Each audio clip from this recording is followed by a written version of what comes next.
Hey, Terracer here with the team fight breakdown number 3, and this is the CLG versus Dignitas game 3, where CLG goes against Dignitas for the playoffs in the 5th place match. So like always, I'm going to let the clip preview while we talk about it. Of this and force CLG back off again until the next Baron, it would be a huge win for Dig and pull them right back into it. Dexter takes a bit of damage, and the in and outs here really playing in Dig's favor. Coming out on top of the damage for sure. Aframu trying to be the one up front. Everything's kind of telegraphed now that they're going to try and do. Dignitas has been acting much better. One shot on double it. He gets the insect and they get the kill with the Mega Inferno. Oh my god, Dignitas is coming up huge with 2 kills at the front door. It's going to be Seraph getting locked down by Zion's Spartan. The Satchel chunks him into the wall. Few more Qs coming from Machine Gun Rise, and Zion's Spartan's going to pick up. Alright, and that was the clip. After that point, Dignitas ends up coming back into the game, and they end up winning that series, or that game, and they're 2-up in the series. So let's actually talk about the item builds and the team comps. So for CLG's team comp, they have one tank who is also their primary initiator, because last game in this series, CLG ran into a problem where they didn't have anyone to start fights, and they only pretty much had counter engage, and their last engage was Arise, Nunu, Flash, and CC. So now they chose Leona, whose ult and whose CC is obvious engage, and they also chose kind of a split push comp with Nidalee, and who went really heavy into the AD and damage and burst. So Rise also had to kind of bulk up via his Frozen Heart to prevent Nidalee from having all that attack speed and from split pushing. So Rise, he's not going to get any damage off in team fights because he's going to be looking to defend against Nidalee top the whole time. And it's also an AoE composition that CLG has, because they're looking to get the double bombs off during a fight with the Leona procs to make people low enough with the Static Shiv AoE, so that Double Lift and Kha'Zix get the resets and jump all over and they win the match. However, Dignitas has a pretty good peel for the carries between Thresh's box, and they also have Tristana, who has her jump, which also resets itself, and they have Lee E-Slow, and they also have Tristana's ultimate, which can prevent Kha'Zix and other people from jumping onto her. Ziggs also does a lot of AoE damage, preventing people from coming on, and he gets the Zonias to prevent the resets. So both team counts are pretty good, and Dig has a little worse initiation, and it's a little less obvious in Leona ulting. Dig's initiation is going to be the insect from Lee Sin, or it's going to be a hook from Kiwi Kid on Thresh. And outside of that, there's not much. There's also the Zion Spartan coming in and Flash snaring someone, but it's not a reliable initiation, as CLG pointed out or worked with last game. So as we finish the team comps, we also have to look at the item builds. Everyone is pretty much maxed items, or is looking towards getting max items. Like, this is super late game. CLG has 3 inhibs down, or 2 an inhib down, and they have creeps pushing into the base, and they're looking to just break Dignitas's base. But Dignitas has real good protection between late game Trist, who has like 3 DPS items, so she's gonna be tearing creeps apart. And they have Ziggs, who has really good wave clear, and also Rise's ultimate, which is pretty good wave clear. So it's really hard for CLG to break into the base, because Zillion's a really poor sieger. He's more of a team fighter. So CLG needs to be forcing team fights as with the 4-1 split push instead of the 1-1-3 split push that they have as present in this clip. So as we let the clip roll out, CLG is looking to just poke out, but they know that Dignitas is all over here, as you can see with the pings right there. Even though, just because they placed a word like this is obvious, so CLG should show caution. What they do show is that they don't respect Dignitas, and Crumbs here gets a kick, and Dexter gets crit, which is really important coming later on into the fight. So Dexter gets crit, and Crumbs fails his insect.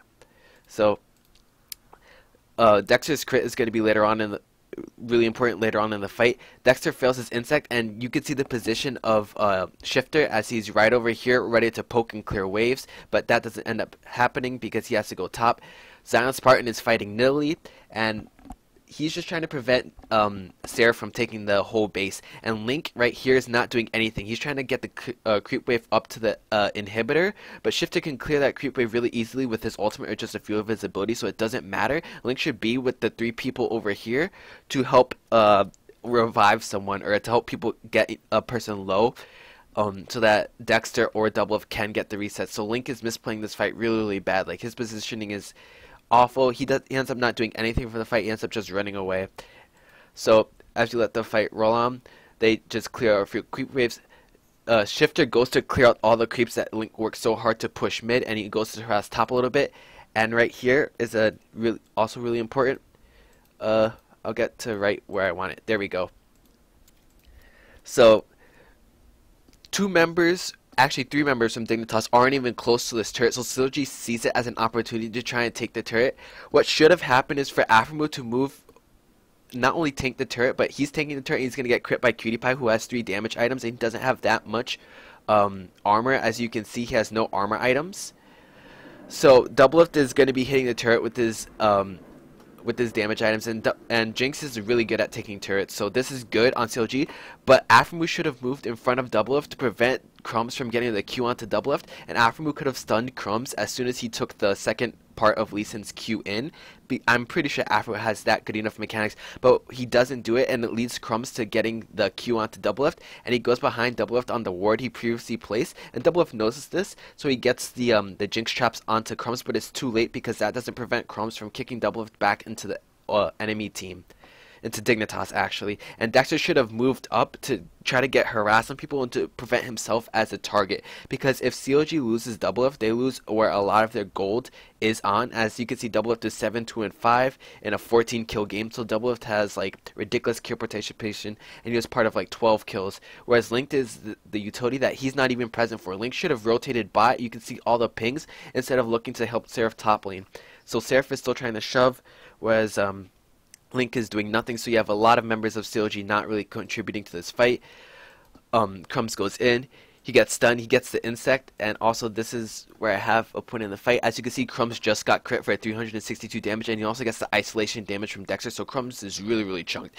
Dexter right now can either keep going on Crumbs, but at this point, he's trying to just make the best of a bad situation and try to kill Crumbs with all his AD, and Dexter has a pretty nice chunk between his Spirit of the Illustrated and Last Whisper, and Crumbs doesn't have that much armor, but Dexter should have ran, because hindsight is 2020, so like, Dexter wouldn't have known that he wouldn't have been able to trade Crumbs at this point. Cutie-Pie is gonna start he got a crit on Afromu while Afromu was taking turret, so Afromu is pretty chunked at this point. So Afromu can't go back in to help Doublelift in this bad situation. So Doublelift is gonna end up over here, and he's gonna end up getting crit by Cutie-Pie, and Afromu is gonna look to get an ultimate onto Kiwi Kid and Cutie-Pie. So we let the fight roll on. Kiwi Kid gets a super nice flay onto Doublelift after Crumbs passed him off. Crumbs is CC'd. Afromu has the proc on him, and he does a solar flare onto Cutie Pie and onto Kiwi Kid. But as soon as the solar flare comes on, Cutie Pie is going to end up rocketing Doublelift over here into a wall, and Doublelift could have walked over here, but it doesn't make any, like, Doublelift didn't expect it, basically. So you can see the Ziggs ultimate, which is gonna hit Crumbs, and it's gonna hit Dexter, and it's gonna do enough damage so that Crumbs can end up 1v1ing Dexter. Afromu should just run at this point. Like, there's nothing he can do. It's a bad situation. Doublelift is gonna go over here, and he's gonna end up hitting a wall, and Doublelift is gonna make a misstep, which he's gonna end up clicking back into the radius of the Ziggs bomb, and it's just because of the chaos of the team fight. Doublelift could have clicked where Afromu was and try to go into that direction, and Link, you can see Link still hasn't moved. Link could have moved towards Doublelift and Afromu at this point with the speed up. Like, I'm pretty sure Zillion's fast enough that he could have gotten an ult onto Doublelift, and they could have turned this fight, and this is an AP Zillion, so Doublelift would have had a lot of HP to work with. Let the fight roll on. The bomb comes in, and Doublelift is right on the edge of the Ziggs bomb, and if I rewind it just a little bit, you can see Doublelift is right there, and he turns around right into the Ziggs bomb, and Dexter gets chunked hard enough that Crumbs is going to be able to 1v1 him. So as we let the fight roll on, Crumbs gets chunked out, or Dexter gets chunked out, and Crumbs gets chunked out, and Crumbs has no energy, so he's looking to get the last of the Lee Sin kick, and he's going to auto a little bit to make sure Dexter is a little lower, so he gets the most out of execute damage, and that he also gets some more energy to get the last E onto Dexter. Aframu is running right now. This is a bad fight. Someone's already died. Shifter got the kill. There's a box by Dignitas to prevent the re-engage by CLG. So Dexter can't jump in even though no one's low. And Aframu is pretty much dead at this point. Doublelift is dead. So Crumbs is going to end up 1v1ing Dexter. He dies to execute damage on Lee Sin. Crumbs uses his shield so that he doesn't fall. Seraph gets flashed on by Zion Spartan. Seraph gets a crit onto Zion Spartan, and Zion Spartan's going to kill him with this last Q. There he goes, and Link doesn't do anything. He speeds himself up. Link wasn't part of that fight. Zillion needs to group with the team, and Zillion just didn't do that. He was trying to get the split push going on for the creeps to meet at the inhibitor, and he was also looking to kind of support Xerath in the 1v1. That's what CLG was looking to do, but because CLG doesn't have the good counter engage they had last game, when Dignitas did get their engage onto CLG, it was just done for, and CLG couldn't do anything. And after this, Dignitas runs up middle, pushes with the Tristana, and clears creeps with the Rise, and there's nothing for CLG to do. And past this point, they were on full tilt, and CLG was down 2-1 into the series. And it was just a good game, and it was a great played fight by Dignitas, and it was greatly played by Crumbs, even though CLG should have recognized that Crumbs was looking to get the insect onto Doublelift, and Aframu should have stepped in front of Doublelift and prevented that from happening.